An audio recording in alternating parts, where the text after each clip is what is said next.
Sometimes our dreams don't come true, but to understand with the right attitude, hey, whatever's meant to be, I'm gonna reach my full potential.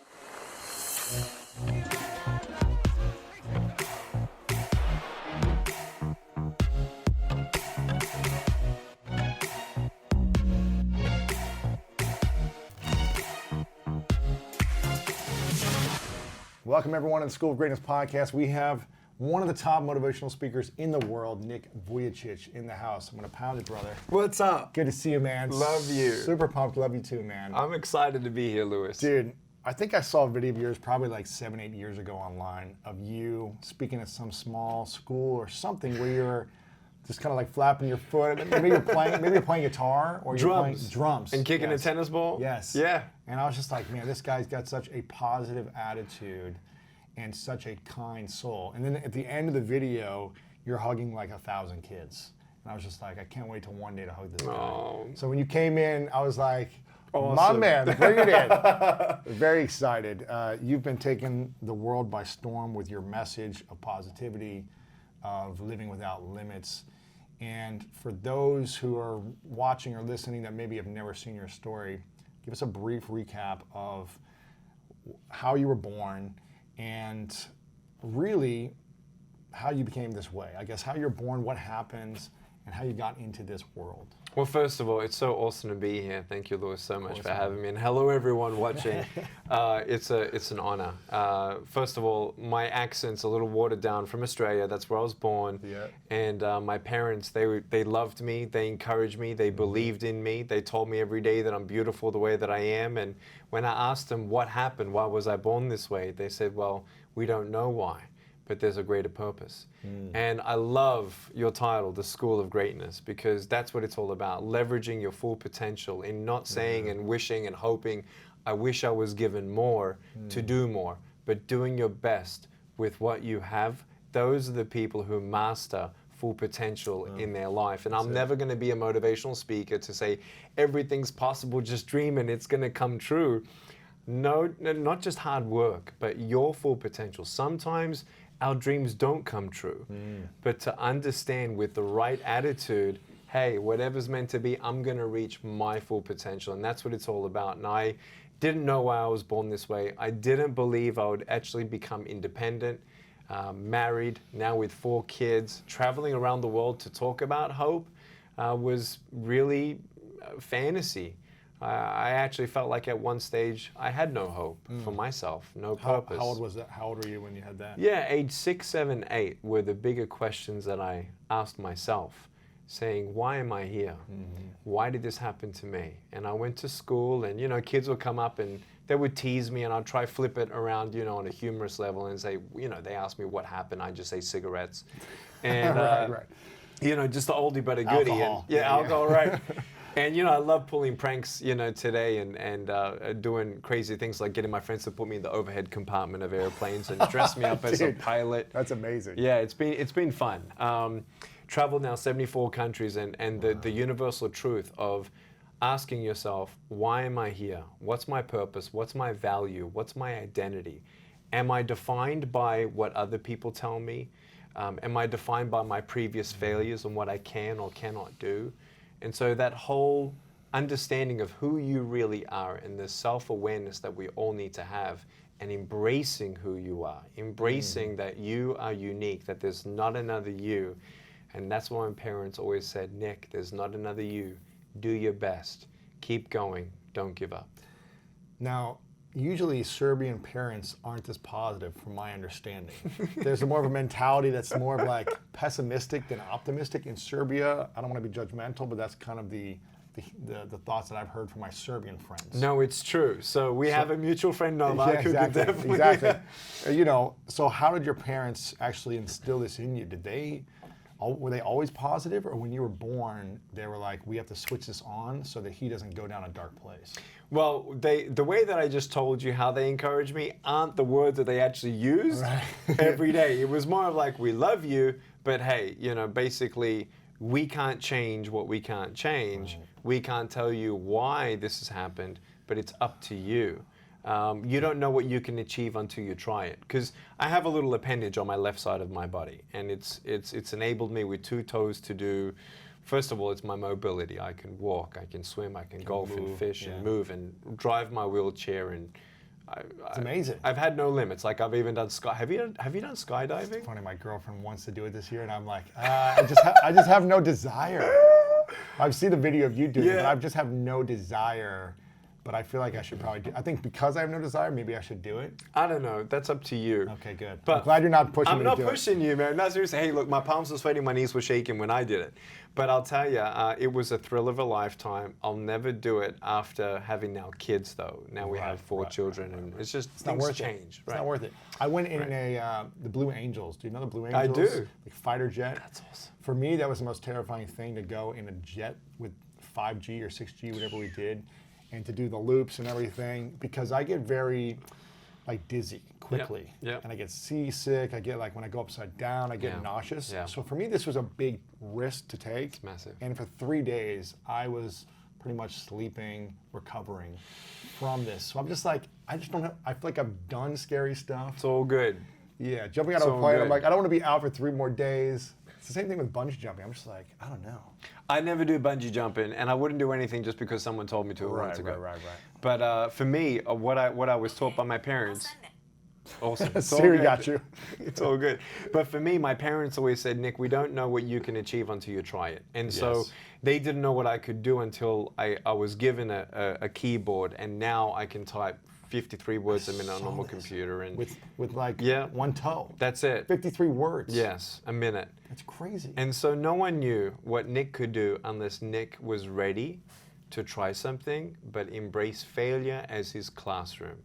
And that was the attitude. First of all, my parents said, Nick, you need to become a millionaire to survive. You're going to need caregivers. Mom and dad can't help you. Wow. You need to start a business in accounting and financial planning, get employees. They're going to be your hands and feet. And I was 6 years old when they told me that. Wow. And so that was the. You're like, but I don't want to be an accountant. Yeah. I'm like, that's boring, I want right? to be a soccer player. I want to, yeah. But that was the understanding. I'm never going to be a professional footballer. I'm never going to be a tennis player. I needed to, though, find my full potential. And I'm so glad that it started from ground zero, where I actually started vacuuming the floor of our home with my shoulder and chin for $2 a week. Wow. And it taught me goal setting. It taught me being thankful for what I had. And my parents, the Serbian way, they don't give their children everything they want, when they want, how they want it. You cry, you complain, they're like, you're not getting nothing. Nothing. And it's interesting, now look at the millennials, if they are given everything they want, how they want it, when are they ever first thankful for what they have? And second of all, are we really preparing them for what the world is? Mm-hmm. Does the world really give you everything you want, when you want it, how you want it? That's not preparing them. So my parents said, look, we are here for you. Go and do your best and get ready to fail. That's 6. basically at 6. Wow. What the upbringing was. It's interesting because I, probably around 6, 7, 8, I was asking, it's probably every kid's asking, why am I here? Mm-hmm. You know, what's my purpose, or why am I here, or what, Yeah. what is this place? And I remember I would get in trouble. I was horrible in school. Horrible. Always in the bottom of my class. It's the reason I created the School of Greatness, is because I created the thing I wish I would have had, and the way I could learn something when I was a kid. It's awesome. And I remember I would go into the principal's office often because I'd get in trouble, and I would just tell them I wish I were dead all the time, over and over again, getting into the principal's office. Was there ever a time when you just said, I wish I were dead, I wish I wasn't here? And did you get picked on a lot in school, or were they kind of like understanding of what was going on and friendly with you in school? And by the way, congratulations on your documentary. Thank you. Because that's one of my inspirational, aspirational dreams, that I one day want to harp on that. That's my passion, to reach now young kids about bullying because of me being affected by it.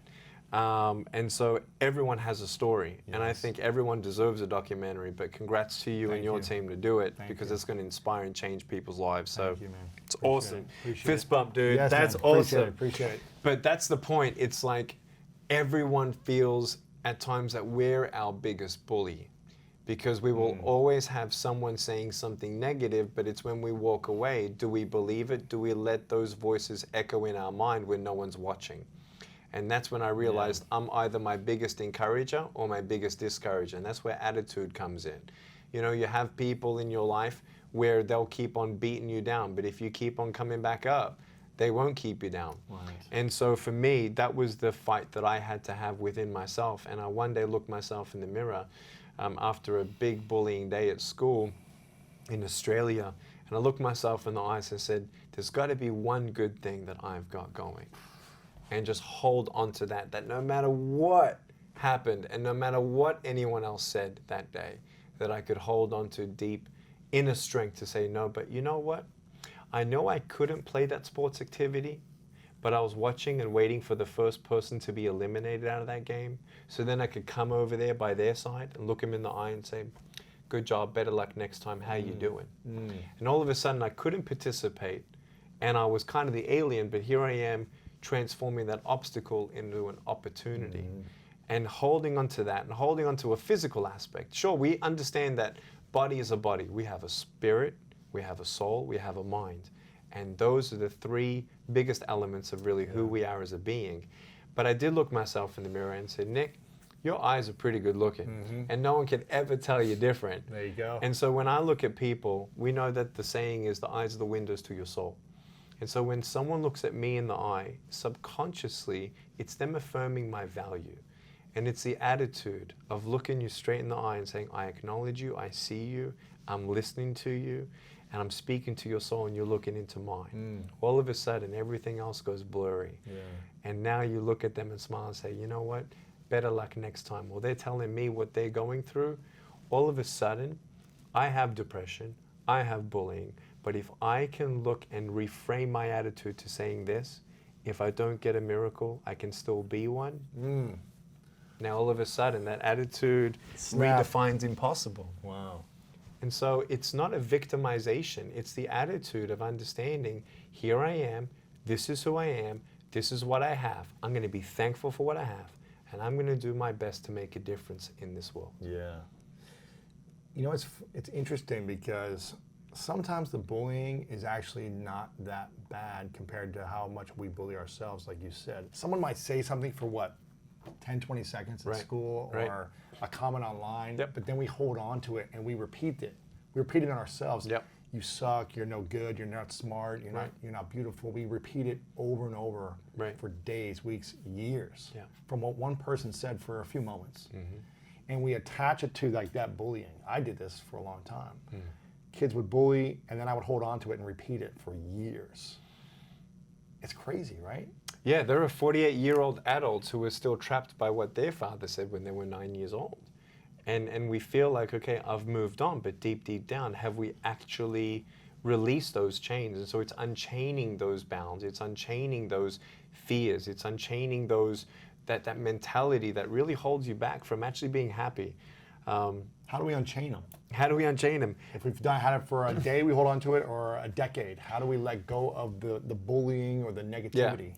One of the greatest tools that psychologists use is actually writing a letter, either to yourself or writing a letter to that person, telling them what they did to you, how it made you feel, and how you forgive them.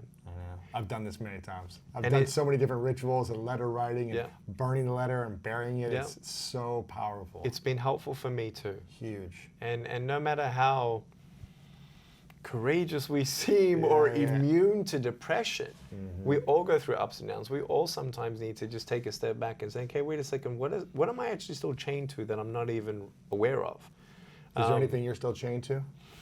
There was a recent unchaining, I would have to say 18 months ago. What was that? Someone hurt me really bad.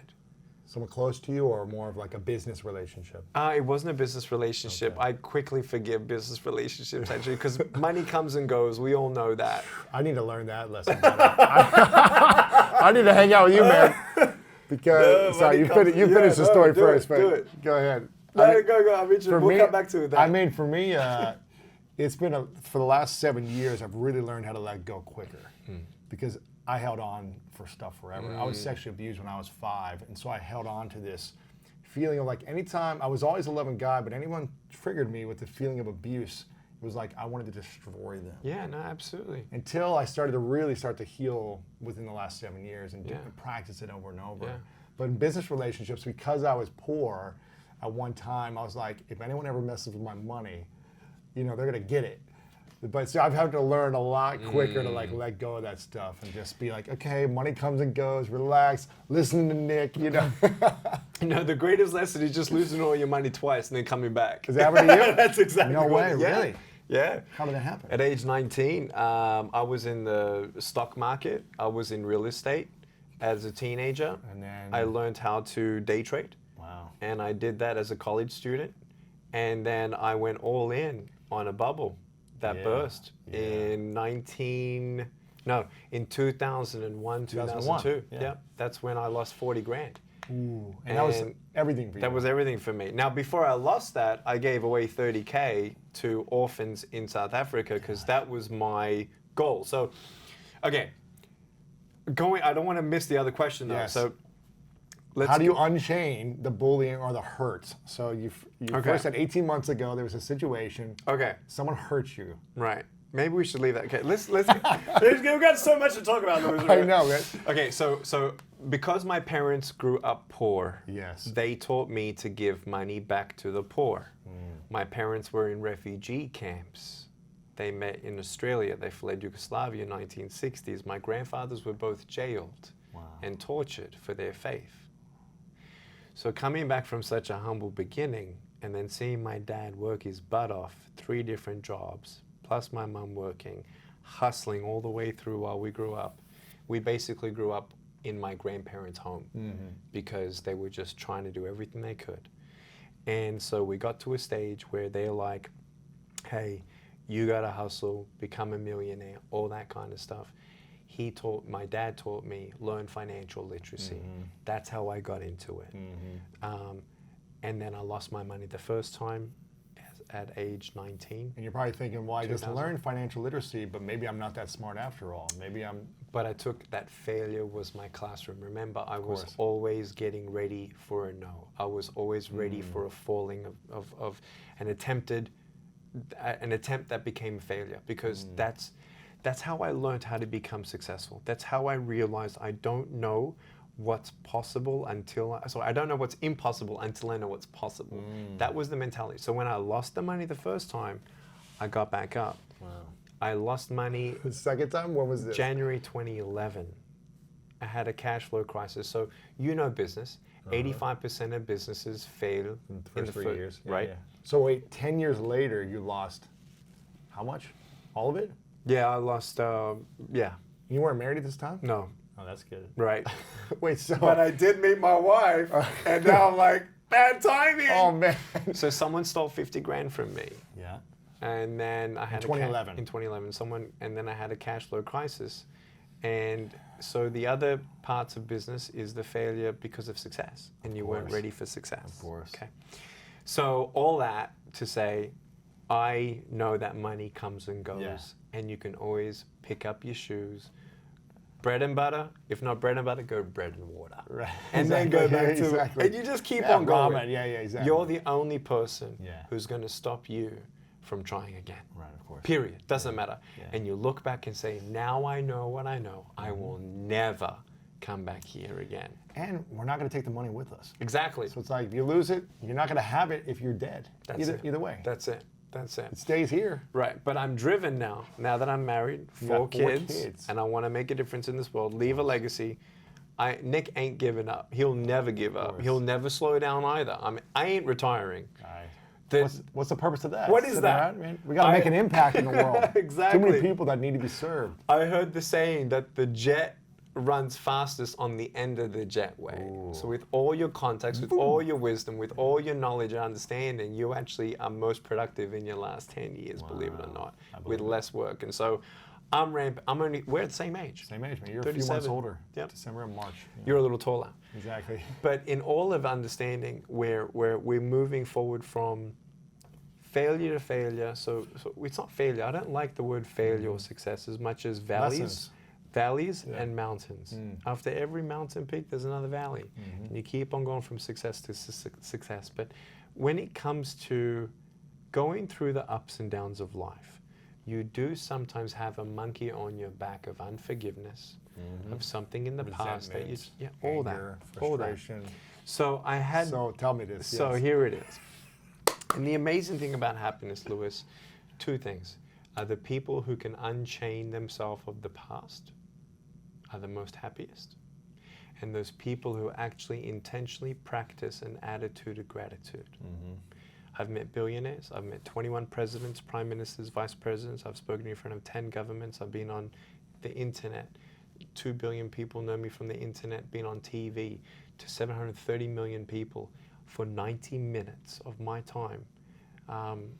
Like just a whole keynote to 700 million people. That's 10% of the world.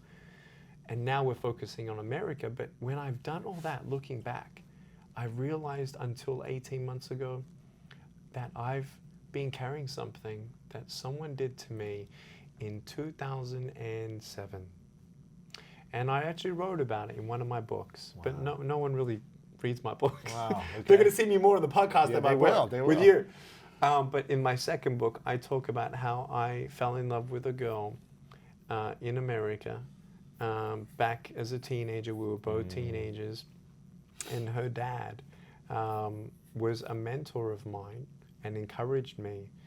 But when he found out that we had feelings for each other, he didn't think that I was good enough. Suitable if I can provider. just put a verbal kind of just umbrella, not for my daughter kind of thing. Right. And so You're 17. I was 19. 19.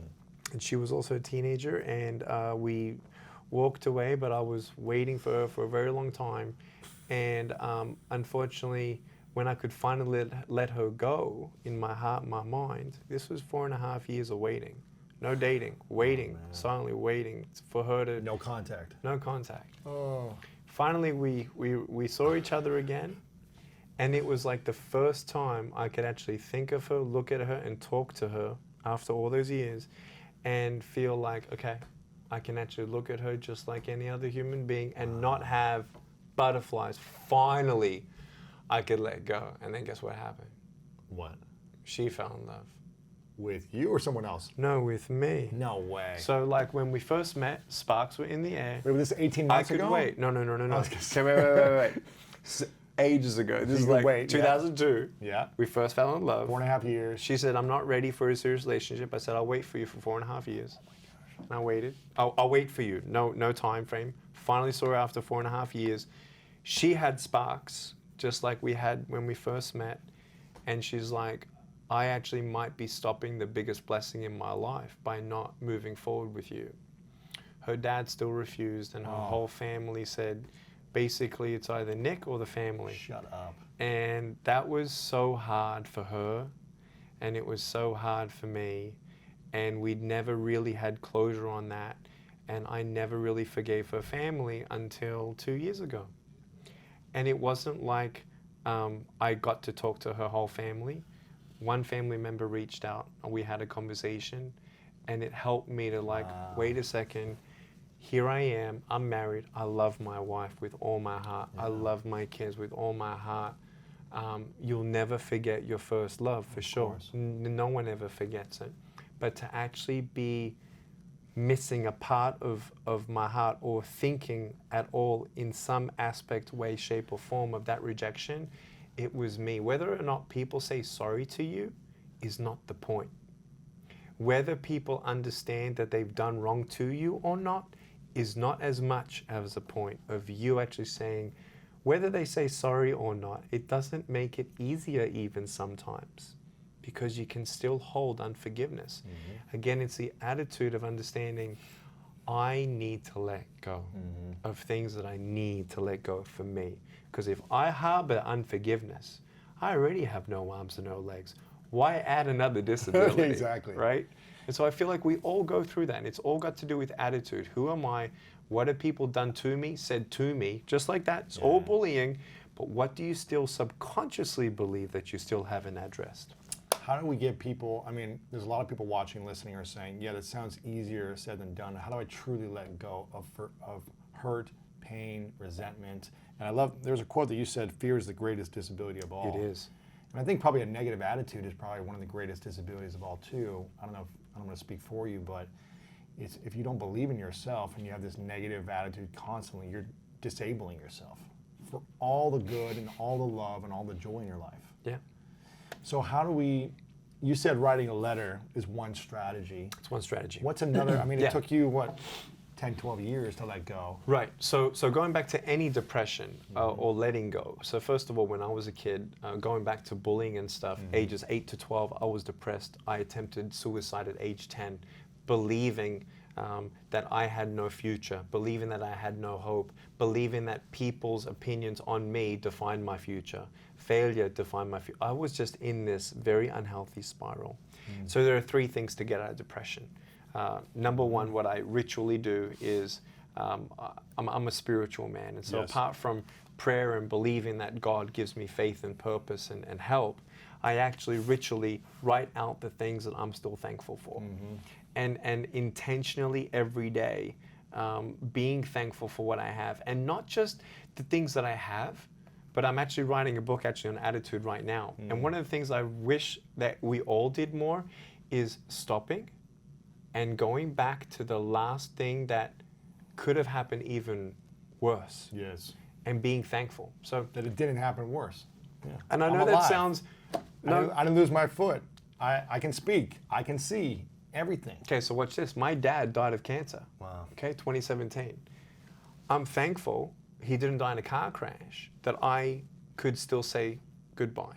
I'm thankful that my whole family was in California when he got diagnosed with cancer. Can you imagine if half of us were in Australia and half of us were in America? They were all here. That we were all here. Amazing. Really, and not saying that's a cop-out, oh, it could always be worse. And then what do we say about the orphans and the people who were human trafficked? Well, I've seen human trafficked people go through a rehab, find their spirit and their faith and their value once again, to the point that not only are they mentally healed, but watch this, they get a job, save up money, and they go with a buck. Talk about forgiveness and letting go and transforming into a miracle to let other people let go of their chains. They save up money, they go with a bucket, a white towel, water, and they save up $700 cash in India. I've been there. And they go back to the pimps and madams where they were once being abused by, they were kidnapped by them. And they said, I've come here to wash your feet. Shut up. No, Shut up. They do not. no. I've interviewed these girls. Oh my gosh. They've told this. They go back with a bucket of water and a white towel and said, and I want to show you the symbolism of my forgiveness. My soul has been restored. I am a brand new person. And I know what you did to me was so bad. And I don't know why you've chosen this path. You've got money, you've got power, but your soul is lost and you haven't found happiness. And I've come here today to tell you that I held unforgiveness until I found the forgiveness for myself of the things I've done wrong. So I've seen, I'll get to the 3 points of getting out of depression, but I've seen from brokenness to triumphant victoriousness, or victory, where this sex slave forgives that person, washes their feet, hands them money and says, give me that 10-year-old. Oh my God. So they buys them from them. Buy him.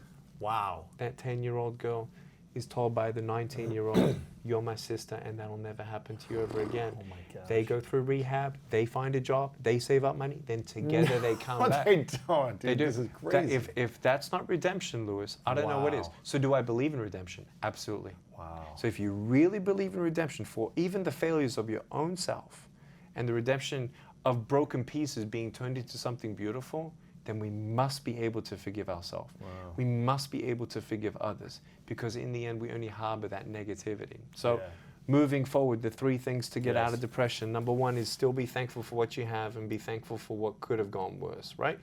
That didn't happen. Number 2, talk to someone. I feel like This is key. I feel like Especially that, for men. Most men never express how we feel. No. I wrote a whole book about, it's called The Mask of Masculinity. It's about opening up and being more vulnerable as a man, because for 25 years I held on to shame and resentment. And right when I started to talk about it, was when I started to set myself free. So sorry to interrupt, but talking to someone, one person, can transform your life. And I think especially when you become a visionary and you become successful, you actually realize the value of having friends, real friends, who can be like a men's group around you, who can encourage you, and you just share life together. What's going on, man? Well, this week, I have a men's group once a week, and we do life together because we need each other. And so talking to somebody, being transparent with them, and getting that encouragement. And thirdly, actually helping someone in need where you cannot ascertain, nor even is it in your mindset of waiting for them to look you and say thank you. Just being in service, giving. Yeah, and that instigates purposeness. Many people are depressed because they don't know what to live for. They haven't found something yet to die for. When you have found something to die for and live for, when you know why you do what you do, that's when purpose gives you the strength to override all limitations and fear. Purposeness was key for me. And that's what I wanted to tell you as a teenager, that no matter what hell I went through, I tricked my attitude into a positive mindset. How did I do that? I focused, just like I looked myself in the eyes and said, I'm holding on to the eyes. Hold on to a goal. And my goal was to give money to orphans. So I put a picture of an orphan on my mirror who's smiling at me. I didn't know who that orphan was. And I knew no matter what I was going to go through that day, that I'm a day closer to making a difference in someone else's life. And the reason, Lewis, why I became a speaker was because a janitor, you're going to love this, it was the janitor at my high school who looked at me and said, one day you're going to be a speaker. And I said, you're crazy.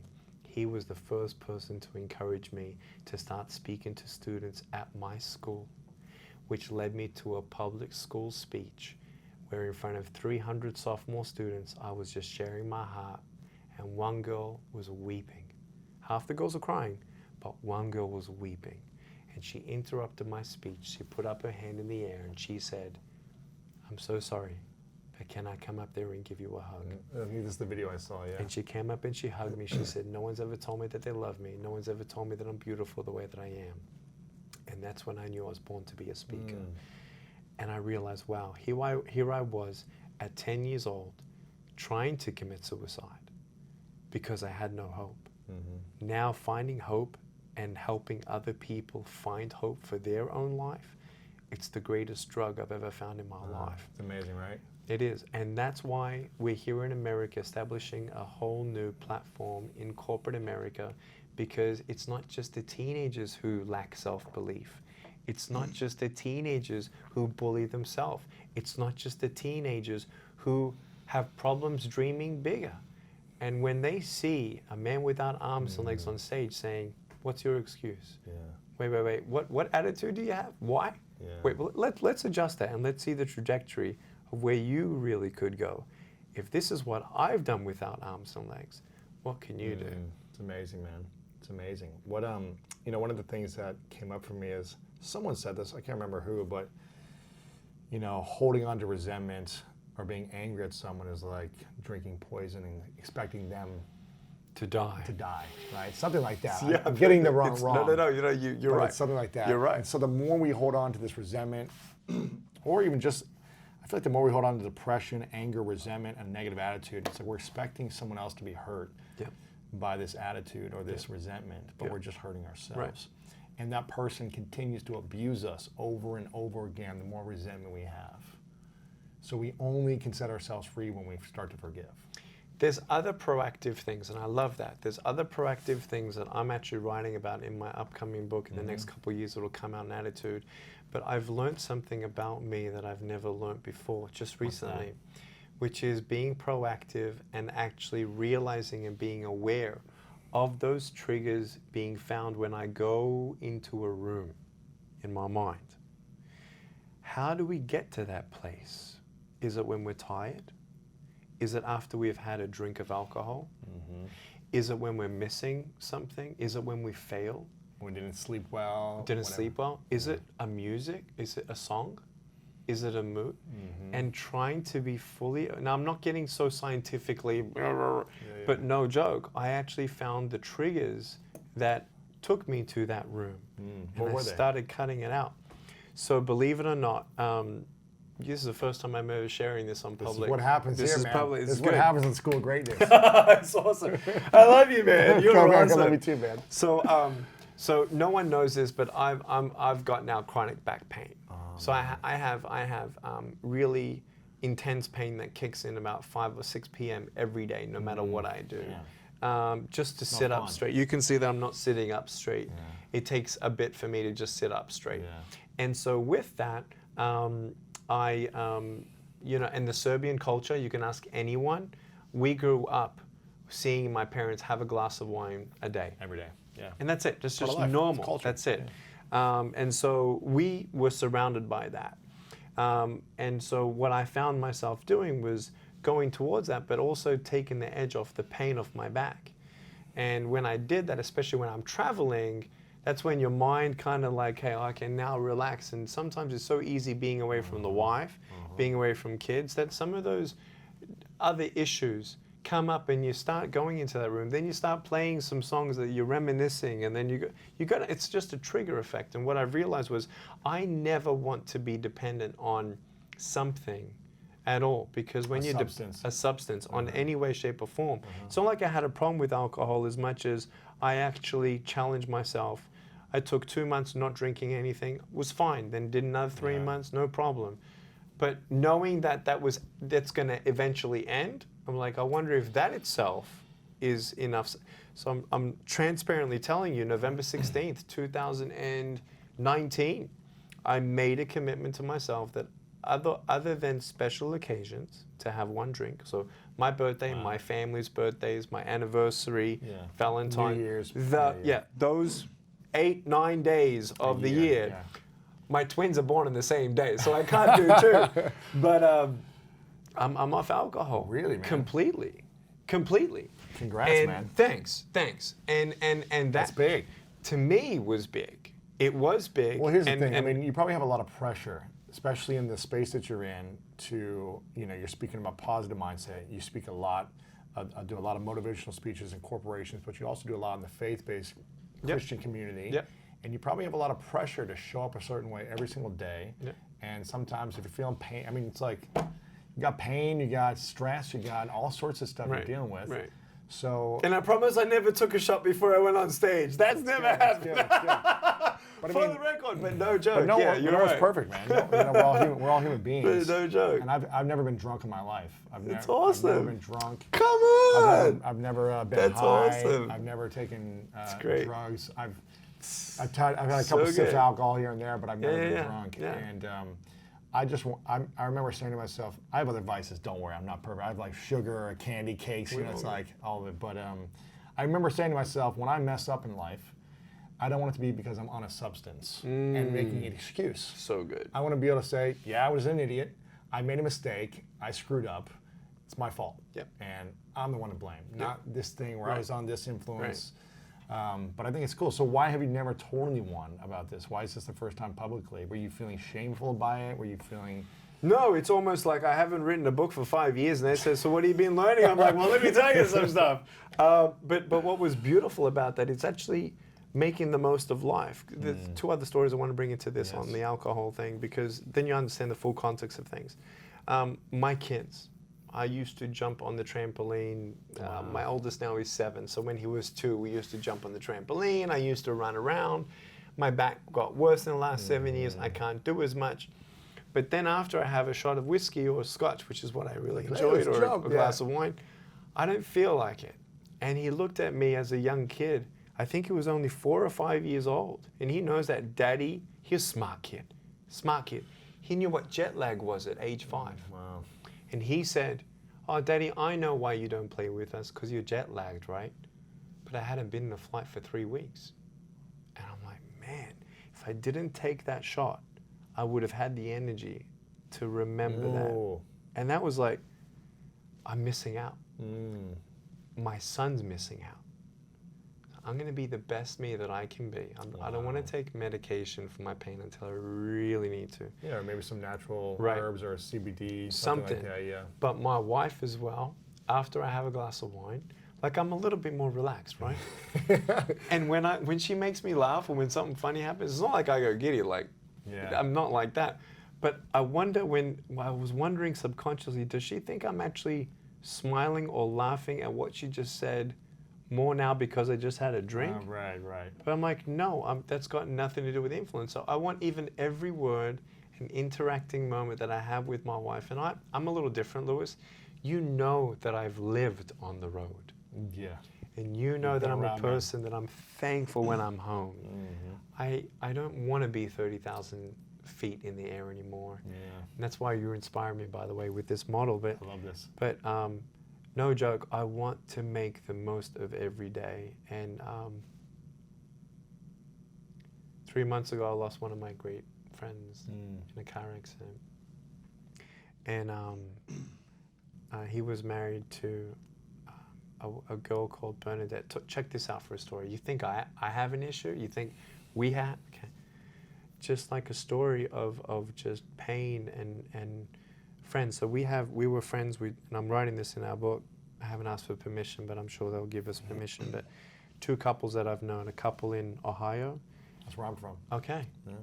In Akron area, a couple in Ohio, and a couple in California. Mm-hmm.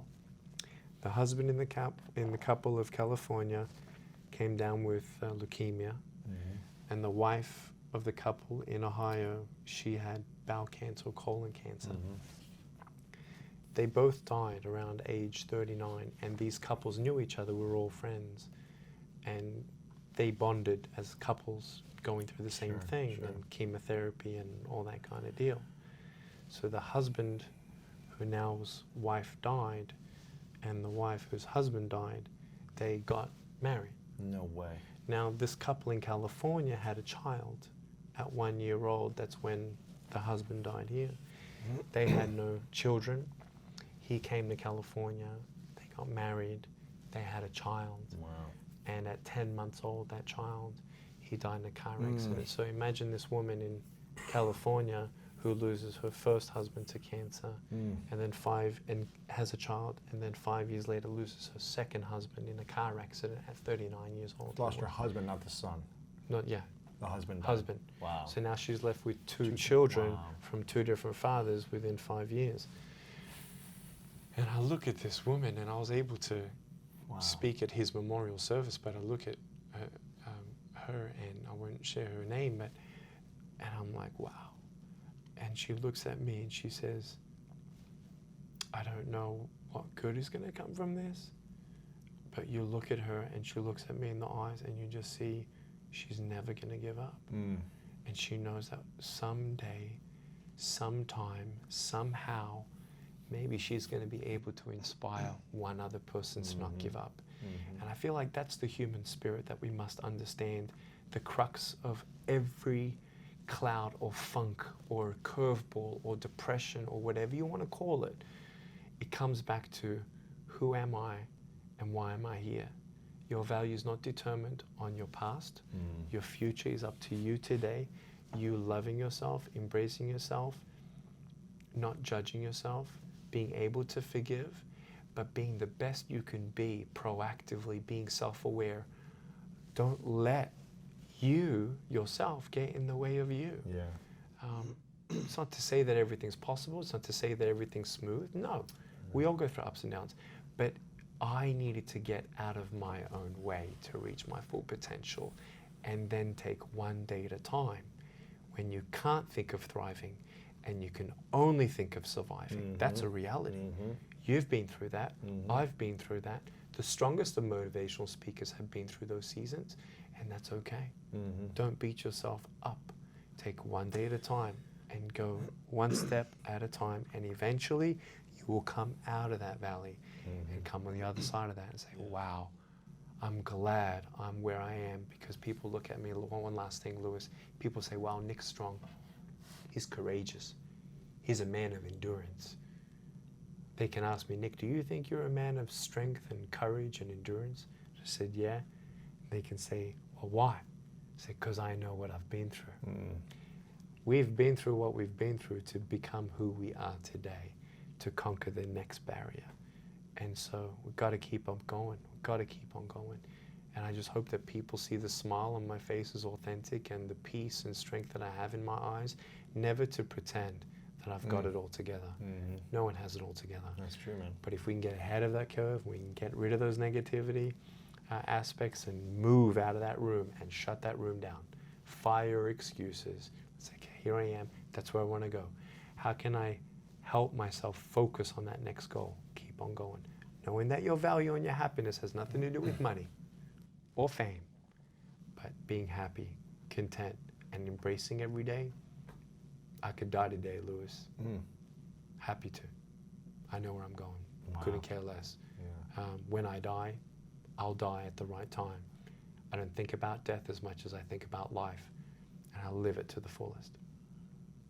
Man, I want to ask you a few more questions because this is powerful for me.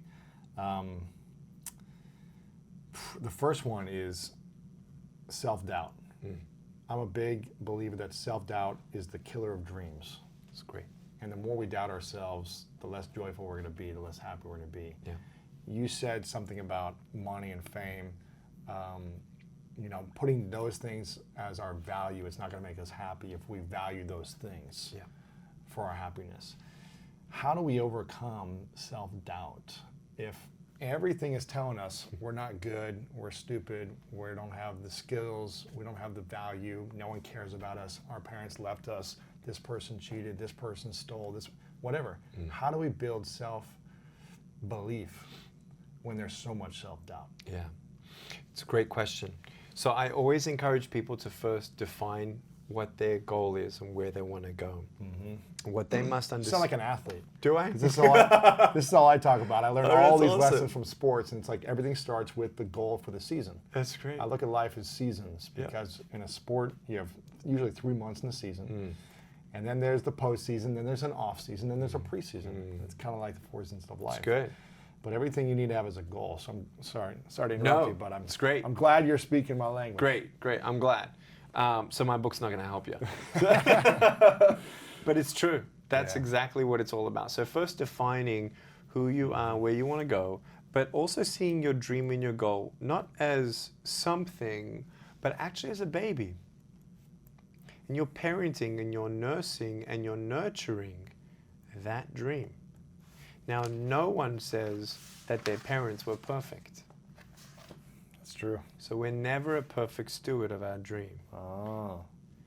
And when we look at our dream, we kind of think of it as, well, which season am I in of this dream and how do I treat it? Take baby steps first. The best way to build self-confidence, which is the opposite of self-doubt, is to set small goals. Do what you can now and start building on that confidence. You can't build confidence without a track record. It's true. And you can't wave a magic wand and now all of a sudden your dream's coming true. It's taking what's the first step? You know? And if the baby falls down trying to walk, you pick it. Okay, let's try again. There's an amazing meme online. It says something like, you know, when a baby falls 1,000 times when it's trying to walk, it doesn't say to itself, maybe this isn't for me. Yeah, I love Right? that. It just- I love that. Oh, I fell down, let me get back up. Yeah. It's not like, well, maybe I shouldn't walk because Yeah. I failed. Yeah. No, you need to fail over and over again. Right. And that's part of the process. Thomas Edison said, I didn't fail 9,999 times. Now I know 9,999 ways in how not to make a light bulb. And to have an emotional, psychological... It's a framing of it. It's a framing of it. Attachment, it's a framing of your dream and goal to almost be you're birthing a baby. You're not birthing a baby, but you're nurturing a baby so that thing can become giant and run and strong. And so you're going to help it. You're going to help. You're almost like you're putting yourself in the baby's shoes. Okay, what's my first step? And so that's it. So if you want to become a speaker, go to a seminar, read a book about speaking. Go to Toastmasters. Go to start somewhere. So many people say, I ask them, what's your dream? I guess one day I want to. And I'm like, really? Yeah. Like, have you ever written your dream out? I'm like, hey, wait a second. So how much money do you want to make a year? And they tell me, I'm like, so is that before or after tax in California? Exactly. I'm on 54% tax. I know, all right? me It's too, like, man. it's a difference. It is. It's like, okay, so and you want to get married, and how many kids do you want? And you want them to go to college. So wait, how much money do you really need to have in the bank to actually get a 5 to 6% interest-bearing Right. mutual? You know, it's like. Sure. I said, yeah, do you know anything about compound interest? No. Do you know anything about, how much do you save? None. How many credit cards you got? 3? I was like, That was me you 15 don't years ago. Yeah. do you really believe in your dream? Have you ever really been honest with your dream? And I'll never forget, my life changed reading a book called Money Secrets of the Rich by John R. Burley. His book changed my life. And I went to his boot camp in Scottsdale, Arizona. And we did this thing where we had this breakthrough exercise, right? Yep. And my dream was to become a speaker. This is 2002. Wow. Man. Okay? This is when my Like mom a said, baby. my mom, what do you mean you're going to be a speaker? She said, do you know what speaker? I said, no. Do you know, then this is Australia. There was no Aussie motivational speakers. Wow. If there was a motivational speaker in Australia in 2002, they were American. Yeah, right. The Okay? American that came over here. Exactly. No one was making money. It was an industry that was not even heard of. Dead. It Maybe was Tony Robbins American. came over one time. Or That's something, it, yeah. right? That kind of thing. My mom said, what do you mean you're going to speak? She said, what are you going to speak about? I said, I don't know. She said, do you have any invitations? I said, no. She said, how are you going to get the invitation? I said, I don't know. She says, blah, blah, all these things, really good questions. But I said, I don't care. When I knew my goal, I didn't care how many times I had to fail because I defined that goal for me. I went through a breakthrough event, really cool exercise that most breakthrough events do. On one side of the piece of wood, you put your goal. On the other side, you put your fears that you got to break through. So these people, they punch this piece of wood and they crack it, right? And I didn't walk on hot coals because my pants would go on fire. Yeah. But I headbutted this thing, Wow. right? And it defined me. Really? That It one was a exercise. defining So you exercise. Are you breaking the side of your fears? And the Yep. goal's on the other side? Yep. My fear was You're facing your fear, you headbutt your fear. Yep. And then you have the break goal. through. Yep. Wow. And I realized, like, there's a lot more to my story with my Yeah. parents, but my parents were so scared about my decision to become a speaker that they said, you must do your accounting and financial planning degree for a plan B, which is great advice, which Sure, I'm thankful sure. for. Yeah, sure. But I had to break through the fear, what if my parents never talk to me again? And that was extreme. Yeah. But that was in my head. I didn't want to disappoint my parents. They did everything they could for me. Why now disappoint them? Right. Is this my stupid, crazy little fantasy? Or is this what Nick's going to do? And that was the moment, like, Nick's going to do it. Wow. With or without my family. With or without them. And Even I'm if they're gonna not do it. there for me, I'm doing this because it was a part of your dream. Exactly. And I think we need to be guided by our dreams. We need to be driven by our dreams. Yeah. Because if it's staying in there and we don't pursue it, then what? You're right. And I'm not saying, now look, I wasn't married. I wasn't engaged. Right. Now that you're married, if you're married, that's a different thing. Well, with or without my wife, I'm going to, no, exactly. I think that's you a different thing. You got to learn to communicate to 100%. renegotiate your dream to, Right. figure And out a different- seasons and commitments Exactly. and them to believe in you and what's the Exactly. trigger point to success. When do you give it up? When do you not give it up? Exactly. That's a whole different book. That's a Exactly. really good book to write, actually. You should write that book. I should too. write that book. Talking But, about you mentioned your wife a few different times throughout this. Yeah. When did you know your wife was going to be your wife? What's the biggest lesson she's taught you? And what is it you love about her the most after all these years? Gosh, I love those questions. So we met in April 2010 in Dallas. Okay. We had sparks and fireworks in the air. I couldn't feel my legs. Almost 10-year Yes. meeting. Wow. Meeting, right. Couldn't feel your legs, yes? Yeah. And you got that, yeah. Yeah. And then there was a complication. She had a boyfriend at the time. Oh, that's a big complication. And there's more to the complication. But we were not in touch for 6 months. And then we met up, and the chemistry was huge. And we started developing a friendship and then went into dating.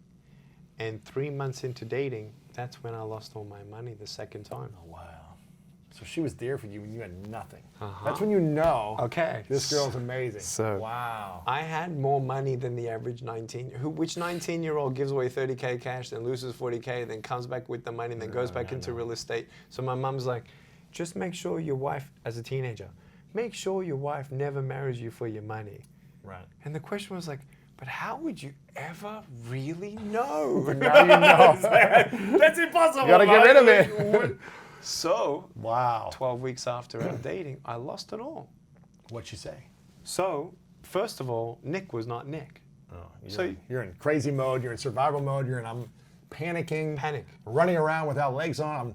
Yeah. Lewis, I woke up 30 days straight with panic attacks. Oh man. I was not myself. I'm the Heart motivational. palpitations, Yeah, all everything. that stuff. It was terrible. Your legs are trembling. Yeah, exactly. Sweating all the time. I'm on the floor. I don't even know what to eat. I don't know what to eat. And Losing weight, It was everything, yeah. bad. I've never been so low in my life. Wow. Sure, when I was depressed with, some other things in my life, but this was really, and the worst timing of all. Like, I'm supposed to be at best now to develop a friendship who could be my wife. And I finally told her what happened. She said, "Don't worry, babe, I'm not going anywhere." Wow. I said, "Babe, I lost all my money."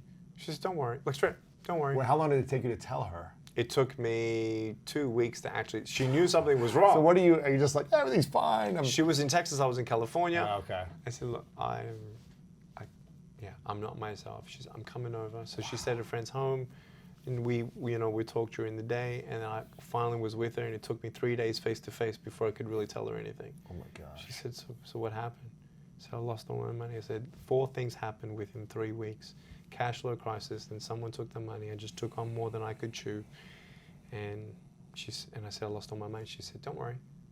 I'll get a nursing job and support the both of us." She did not. In a split second, she looked me straight, and I'm like, "Man, I Wow. want to marry you." You said that? No, I'm thinking. You're thinking. I'm thinking like, wait a few months. so that was the day. Okay. That was it. And then 6 months later, Yeah. she was in Dallas, and I was in California, and we had a text going on. And it was the first uncomfortable moment where, like, we were not on the same page with something. And she was going into the shower, and she just said out loud, "I just want someone to fight for me." My gosh.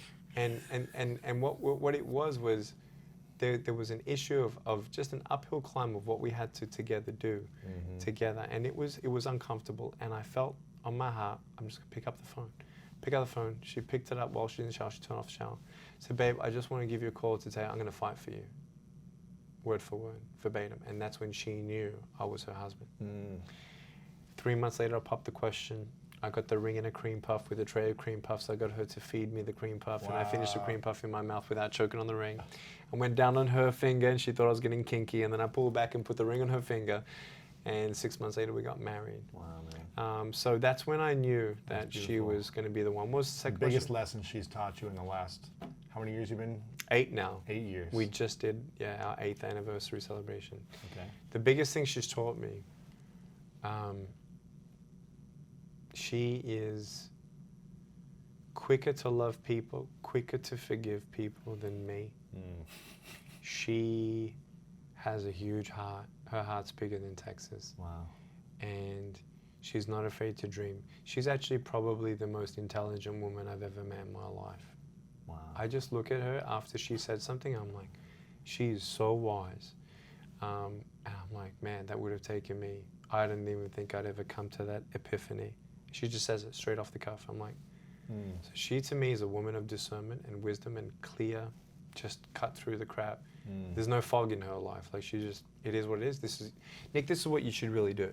Right. And I'm like, okay. Don't do this deal. Yeah. Don't hang out with this person. Yeah. Yeah. Just straight up. Not that she offers it, but I ask her for it and bang. So she's taught me that there's always a path. And to do things together, I think is what my best friend taught me. She's my best friend. But to do things together is so important because if you don't do things together, you've missed the whole point of living. Wow. And being content with where we're at and to not freak out. She sees me freak out. I don't. She's Japanese, Mexican, okay? My girl's Mexican. Awesome. Full Mexican. Does she speak Spanish? Yeah, she does. No way. Born and raised in Mexico, man. No way. Yeah. Where? Zitácuaro, Michoacán.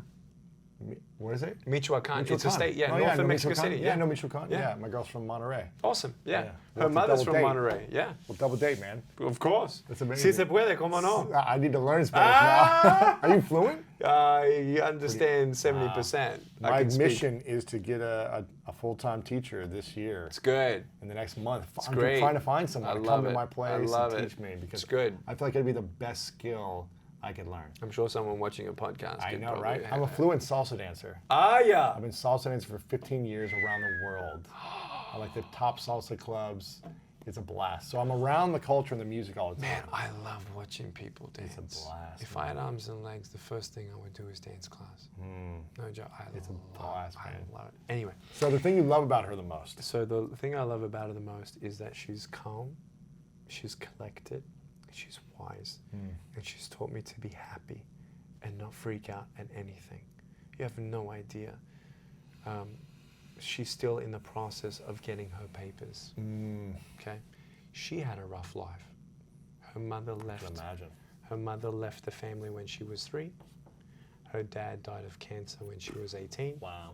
She was alone in a house with her brother, took over her father's fish breeding business to just sustain, and then she came to America with her brother, speaking no English, Wow. not finishing high school, came to America to start all over again. So she's been through a lot, I've been through a lot, but together, it's like, wow, I feel unstoppable when I'm by her side, and I just gotta sit down, calm down, because I'm like, personality A, you're right, just my brain, and she's taught me to switch my brain off. And I want to share one last personal success with all of this. When I go to the dining table and I bring my phone, she grabs my phone, she puts it on the highest bookshelf. So like, good jump for it. Right, exactly. Do it, try it. Let me see, entertain me. I'm not a doctor on call, no one's gonna die. And I was so adamant about time management, prioritization, and reverse engineering. Where do I want to be? And where I wanted to be, I achieved in 2018. Lewis, I'm looking you in the eye and telling you for a year straight, I was able to, with 17 employees, 1 for-profit company, 1 non-profit company, 17 employees. I'm CEO of both. I switched off my phone every week, Friday, Saturday, Sunday, No way. Monday. Wow. I 4 worked- days. No phone. I worked Tuesday, Wednesday, Thursday, 8 hours a day. Wow. When I'm not traveling, that was my week. That's inspiring, man. It Especially with was 4 kids. That's got to be inspiring. Amazing. Well, you just learn to prioritize. Right. What are the things I need to do, and who do I need to hire to do this for me? Exactly. Delegate. As opposed to work harder. Exactly. So now I'm going through a massive rebranding, though. Yeah. Now We're I'm gonna help you. Thank you. I'd love to figure course, that out. man. But the bottom line is, I don't want to travel internationally anymore. Yeah. Between it's my too back, much. my physical, Kids. I don't know how I'm wife, going to yeah. be in 15 years' time, but I want to be there for my kids. I want to be there with my wife. And having that opportunity, even for me, it's a scary transition. It's not like I've got millions in the bank saying, oh yeah, let's throw $500,000 at this. Right. You know what I mean? Like, Yeah. I didn't want to work to become rich.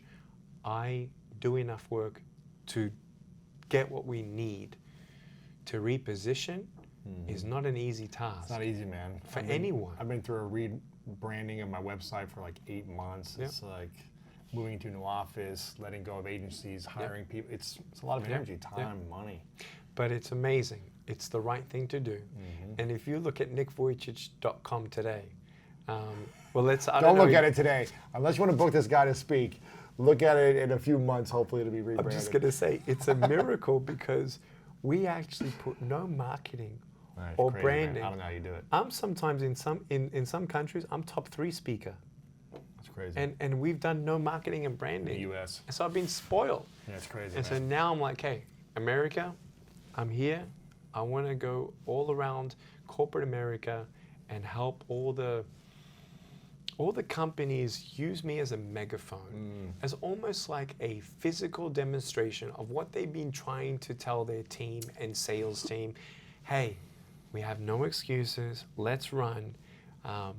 and let's live a life without limits. It's hard to sometimes hear from your partner, your spouse, what they need to hear. Sometimes you need to bring someone else who they can respect and be inspired by to say, okay, it's time to do what you told me to do 3 years ago. Right? Exactly. Finally. So, it's amazing. I man. get it. I get it. What's the thing you're most proud of that most people don't know about you? Wow. Either something you've done, something maybe that you haven't announced to the world, or maybe something you've done that no one knows about, not even your wife or your kids, or something that is big that you're proud about as well, but something most people don't know about. I have to say that every entrepreneurial visionary needs some spark, not just of continuing to create and build and innovate, but to give back. And I've silently been mentoring, and I might actually start a podcast category just for it, but coaching CEOs of nonprofits. So I've had 15 years of experience of nonprofit. I turned around our nonprofit from where it was from different directors that were hired. I was kind of the speaker, the founder, the president, but not the CEO. And I took over about 5 years ago. And I learned a ton in the last 15 years, and basically helping nonprofits who are doing okay. You know, most beginning nonprofits, they'd be happy with $30,000 to $100,000 in the bank, and we help them go to the next level. Wow. And it's just an hour with me and the executive team and the CEO. Sometimes it's 4 hours. I love whiteboarding. I love helping them define their next goal. How do they change this? How do they change that? And I've learned that any big organization, they cannot change 20 things. But if any organization, for-profit or non-profit, if you just hold on to 2 or 3 things per year to change, and you do 2 to 3 a year, massive change happens. So they're now triple in the bank. Wow. One of them just has done phenomenally well. And I'm actually now mentoring because of my friend who lost both husbands. I actually Googled, what's a non-profit that helps widows? And apart from Bill Gates' whole deal, there was only one. And it's run by 3 widows. Wow. And they've done the biggest uphill climb of non-profit registration, being able to give actual money to a widow. Because here I am, and I asked the local church, I said, can I give a tax-deductible receipt to a widow through the church? They said, no. I'm like, So I had a call with these women. I told them who I was. They said, but what do you want for it? I said, nothing. I don't want you to even tell anybody. Now I'm telling everyone. But I'm just saying. You just wanted to serve. I just want to serve. And so there's something that no one knows. I love seeing other people fulfill their dreams. Yeah, I love it. And using the talent and the skill, if I can help fast track 15 years of education in a year for free, I would do it. And so what we're doing is I'm getting so many requests that we may have a whole list of content and even maybe phone calls that we could do. And just helping many nonprofits. You know, there's 1.2 million nonprofits in the US alone. That's crazy, man. So many people are saying, well, Nick, how did you break it? How did you do this? How did you do that? How did you build the team? And all those kinds of things. And so that's something that many people don't know. And if I don't do that, I feel incomplete because I want to pass it on. It could be a whole podcast series. Right. Just how to help nonprofits scale, grow. That's it. And they'd subscribe. Absolutely, yeah. To all the content. I don't know. I think I bring value to that. So we, after this show, Lewis, are going to brainstorm. A lot of things, man. And It's going to be great. I'd love to learn from you because this is interesting, right? Here I am as a worldwide speaker, trying to actually rebrand myself to put my stake in the ground here in America like never before. Yeah, I'm excited for you. And it might take a podcast and all this stuff that I'm going to pick your brain on. We're going to talk after for sure on this. I've got a couple questions left for you. Before I ask the final few questions, I want to make sure that people do hire you to speak. If you got a big corporation, hire this man. If you're a decision maker there, send it to your boss. Where can they go if they want to book you or learn more about booking you for speaking? NickVujicic.com. NickVujicic.com. It'll be there. By the time this is up, it'll be there. It's up there, yeah. Go there. We can also follow you on Instagram, Yes, Facebook. You're on Facebook. Instagram. I What's the am. most? We're at the same. I'm hearing you're growing like crazy, but we're Around at the fun. same 1.5. Okay, cool. And then English Facebook, we have nearly 10. 10 million. Uh-huh. Well, But yeah, I've English hardly and then done what? nothing. That's English. And then I've got 2 million in Spanish. You And don't then do we've anything got, with it? no, we're starting now. Okay. We see, read, see, Just how growing without doing spoiled. anything. I didn't do anything. I got 10 million fans. I got yeah. 10 million. It's exactly what happened. That's just so simple. I Wow. worked my butt off around the world to get Right, that. right. And people, yeah. But we didn't strategically build it. So I mean, that's organic, That's amazing, dude. and that's just it's just a little barometer of Amazing. what it took to inspire a billion people on It's some sort of amazing, level. dude. It's amazing. So and you have so- Instagram, Facebook. It's just your name. Yep, Nick Vujicic, Nick Vujicic. Nick Vujicic. That's it. Where else can we follow you or support you? You've got 5 or 6 books. This is one, Life Yeah, Without Life Without Limits. That's our bestseller. Amazing. We sold over 1 million copies of that. That's it? It's in 40 languages. You're playing small, man. Again, no marketing. It's crazy. It's 40 crazy. languages. Go get this book. So now 1.1 million, you There you guys. go, Thank you for exactly. selling 100,000 copies. But yeah, go to any bookstore on that. Just go online for that. But yeah, I'm writing a new book coming out on attitude. I want to take the attitude space. I feel like that's the one thing I could talk about when it comes to happiness, Yeah. depression, overcoming, exceeding your own expectations of your limits. Yeah, Getting relationships, everything. all of that. So we want to do an attitude checkbook and just love it. help everyone to have the premium attitude, to have the optimum altitude. I love it, man. This is a question. It's called the 3 truths. I ask this at the end of every interview. So imagine you've accomplished and achieved all of your dreams, and you've lived a very long life. You've lived as long as you want, and then at one point, you got to go, right? And hypothetically, you've got to take all of your content, books, materials, video, audios with you. So no one has access to your spoken or written or visual word any longer. Hypothetical. But you have a piece of paper, Yeah. and you get to write down your toes or your mouth. Yeah. You get to write down 3 things you know to be true about everything in life that you've learned. These would be the only 3 things you could share with the world. Your 3 lessons to the world. I call 3 truths. What would be yours? How long can the sentences be? As long as you want. All right. Yeah. Truth number 1. Truth number 1, you're beautiful just the way that you are, and you have value. Number 2, you've been created and designed for a greater purpose. Find it and run for it. And the 3rd thing is, even facing death, there's hope. It's called heaven. I love this, man. And so that, for me, I understand we all have different philosophies and religious beliefs. I understand that.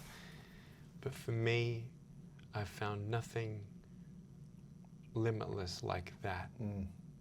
That even if and when, not if, but when I face death, and however I may face it, every day I know that I have value. I'm achieving my greater purpose, and I know that this ain't it. And when you have that, then you make the most of everything you have, because not only are you doing good to be good, to know that you are good, but that you actually do good, do well, to even change the trajectory of eternity for other souls. And if you could encourage people to know that there's a wonderful thing called purpose and eternity, that to me is the bottom line. But when you have that in your mind, go for your dream, Yeah. keep running, and never give up. Yeah. Now imagine that you were able to broadcast live to the entire world, and everyone could understand English. And you had you could only say one thing to the world. Yeah. And you had 30 seconds to share a message, and the whole world was tuning in at this moment. What would you say to the entire world? I want you to know that I love you. I want you to know that your broken pieces can somehow and some time will come together for the good, to Be something beautiful. I have a history of brokenness and pieces in my life. And I tell teenagers it's always worse being in a broken home than having no arms and legs. So it's not about what brokenness we have. It's about holding on to the beauty that will come from them. Where if you can help someone else in need, that's when you realize you don't need a miracle to be one. Ooh, that's good, man. You're a great speaker. That was 30 seconds. I love it. It was on the dot. Yeah, it was on the dot. You got it in the time. Is that good? I love it. Dude, before I ask the final question for you, I want to acknowledge you, Nick, for your generosity, man. You have a huge giving heart to serve people. And it's not easy for a guy with arms and legs to fly around the country the amount of times that I do, but for you to do it hundreds of times a year, year after year, to serve, to inspire, to lead, to create hope for people, and to tell people they're beautiful and they matter is a beautiful thing, man. And I want to let you know that I value your heart and your effort and your energy towards service. And I really appreciate that part of you. So I acknowledge you for that. And so many things. I'm excited to hang out. Hopefully we can double date soon before you Definitely. Some Mexican food. I'm in, man. I'm in. My final question is, what's your definition of greatness? Greatness. Humility. Believe it or not, if there's only one factor, because the moment you think you're more important than somebody else is the moment you have clipped and limited your own full potential. I think the greatest barometer of greatness is humility, because with a humble heart, you're happy, you're thankful, you have a servant heart, and you know that every single soul matters. So you take time to make the most of every opportunity with everyone. I think humility is, out of all the words that I could have ever said, would be, to me, greatness. Nick, my man. Appreciate you, brother. Love you, man. Love you. Beautiful, man.